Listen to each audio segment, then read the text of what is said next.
This is your bubble. It is your own little ecosystem. In the center of your bubble, there is a sun.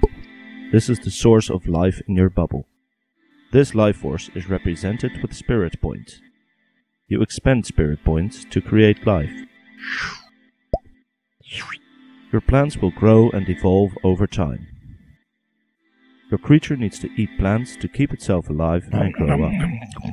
When a creature has lived its life and dies, its life force is returned to the source, granting you spirit points.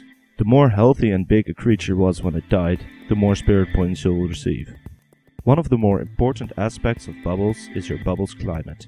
This climate consists of three main elements: temperature, humidity, and gravity. These elements influence the way your creatures and plants grow up. High temperature will quickly turn your bubble into a desert, but your creatures will need less food to survive. High gravity will turn your bubble into an eerie alien world with huge creatures. High humidity will make your environment lush and green. Your plants will grow very large. On your own, you can never create a climate that will evolve both big creatures and big plants. Luckily, you are not alone. All these other bubbles have a climate of their own, which could be different from yours. Your bubble is very lush with very big plants, but your creatures are tiny. John's bubble over there is purple.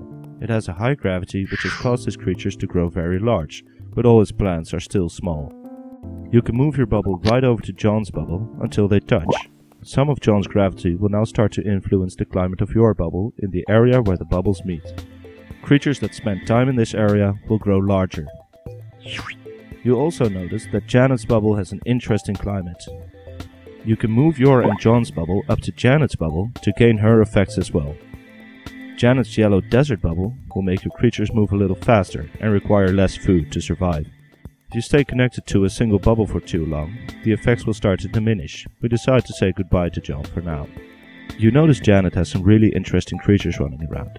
You send her an invite to fully merge your two bubbles for a while. After she accepts the invite, the two bubbles fully merge. The creatures inside both bubbles can freely move in and out. Your creatures will be able to mate with Janet's creatures. Their offspring will grow up to be a new creature. Eventually though, even the effects of a full merge diminish and will have to leave Janet's bubble and continue exploring.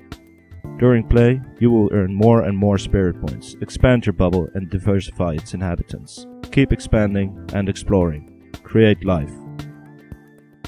Bubbles. What will your bubble be like?